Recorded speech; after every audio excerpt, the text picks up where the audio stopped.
अब हम आव्यूह के बारे में डिस्कस करते हैं। आव्यूह क्या चीज़ है, आव्यूह क्या है, इसके प्रकार है, ये चीज़ सारे डिस्कस करते हैं। जब हम किसी वस्तुओं को सूचीबद्ध रूप से पंक्ति और स्तंभ के रूप में सुव्यवस्थित करते हैं तो हम उसको आव्यूह कह सकते हैं। सर्वप्रथम आव्यूह जे सिल्वेस्टर ने मैट्रिक्स शब्द का प्रयोग 1850 में किया तथा आर्थर केले ने विधिवत रूप से इसका 1858 ईस्वी में आव्यूह सिद्धांत का विकास किया। हम वस्तुओं को पंक्तियों तथा स्तंभ की आयताकार सारणी में व्यवस्थित करना, जैसे छात्रों की कक्षा में बैठना या दुकानों की सारणी को सूचीबद्ध करना ही हम आव्यूह कह सकते हैं। जैसे हमने एग्जाम्पल लिया, हमने दुकानों को एक सेट बनाए और कुछ वस्तुएं लिखी कि ए दुकान में चाय की कीमत बी 10 रुपया है, ऐसी बी में 20, सी में 30, ऐसी कॉफ़ी की भी, ऐसी दूध की भी। तो हमने क्या किया, इनको सारणीबद्ध किया, पंक्ति में लिखा और रोज़ में लिखा। तो अगर हम इनका शीर्षक हटा दें तो हमें कुछ एलिमेंट इस तरह से मिलेंगे 10, 20, 30, 40, 50, 60, 70, 80 और 90। अगर मैं इसको और व्यवस्थित, थोड़ा सा सुव्यवस्थित रूप से, ढंग से अच्छा लगने के लिए इनके बाहर से कोष्टक लगा दूँ, बड़ा कोष्टक लगा दूँ, तो हमने क्या किया, इन संख्याओं को कोष्टक के अंदर रख दिया। तो कोष्टक के अंदर इस प्रकार से व्यवस्थित संख्याओं की आयतीय रूप को ही हम आव्यूह कहते हैं। अगर मैं इसकी डेफिनेशन की बात करूं, डेफिनेशन होगी इसकी, एम संख्याओं के एक निकाय को m पंक्तियां हैं तथा n स्तंभ में आयताकार सारणी के रूप में व्यवस्थित करने पर m क्रॉस n कोटि का आव्यूह हमें प्राप्त होता है, जहां m पंक्तियों की संख्या होगी और स्तंभ में n की संख्या है। तो ये हमें क्या प्राप्त हो जाएगा, m क्रॉस n ऑर्डर का एक आव्यूह प्राप्त हो जाएगा। आइए जानते हैं आव्यूह के तत्व। आव्यूह के तत्व क्या हुए, जो हमने आव्यूह बनाया है, जो कोष्टक के अंदर जो एलिमेंट रखे, जो एंट्रीज रखे, उन एंट्रीज को हम आव्यूह के एलिमेंट या तत्व कह देते हैं। जैसे ये आव्यूह है, हमने कोष्टक के अंदर कुछ एलिमेंट रखे हैं 1, 2, 3 टाइप के, तो ये आव्यूह, ये एंट्रीज ही आव्यूह के तत्व या एलिमेंट कहलाए। ये पहला एलिमेंट है आपका, तो इसको हम क्या लिख सकते हैं, A11।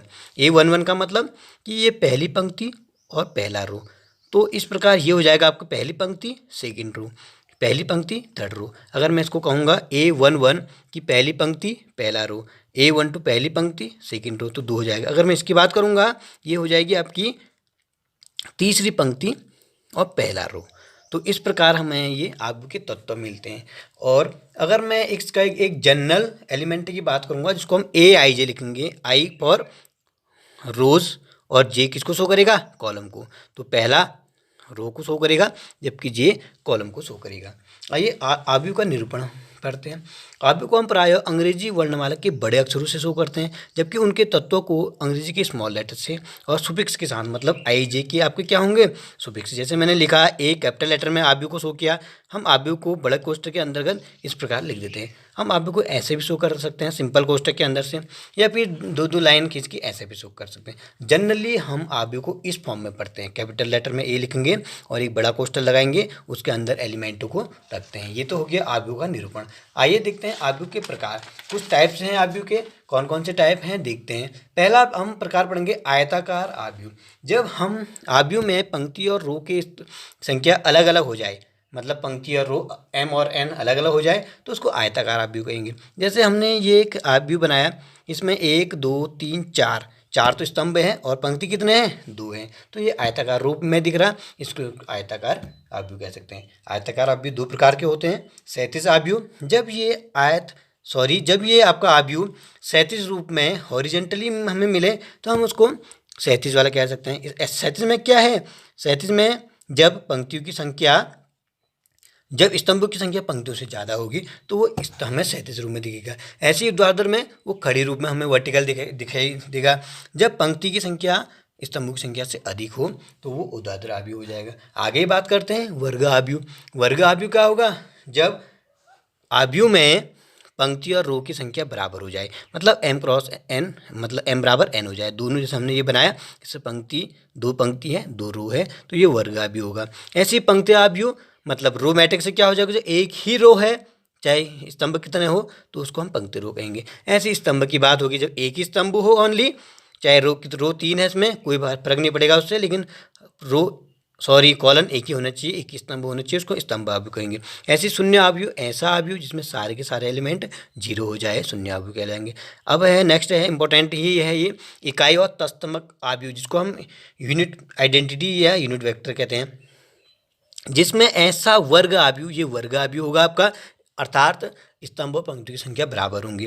इसमें जो डायगोनल मैट्रिक्स होगा वो एक होगा, जैसे इसमें दिखाया गया है 2x2 मैट्रिक्स का, बाकी एलिमेंट जीरो है, डायगोनल वाले इसमें 1 है। ऐसे यहाँ 3x3 का दिखाऊंगा, ये भी वर्ग आव्यूह है, बाकी एलिमेंट जीरो है और लेकिन डायगोनल एलिमेंट इसमें 1 है, इसलिए आइडेंटिटी मैट्रिक्स हो गया। आगे बात करते हैं, आगे हमारे पास है विकर्ण आव्यूह। ऐसा आव्यूह विकर्ण आव्यूह कहलाता है जिसके ऑल एलिमेंट तो जीरो होंगे, डायगोनल वाले एलिमेंट ही कुछ नंबर होंगे, कुछ भी हो सकते हैं, 1 1 1 भी हो सकते हैं, 3 4 5 कुछ भी हो सकते हैं, लेकिन होनी जरूर चाहिए। आगे बात करेंगे अदिश वेक्टर, मतलब अदिश आव्यूह स्केलर मैट्रिक्स।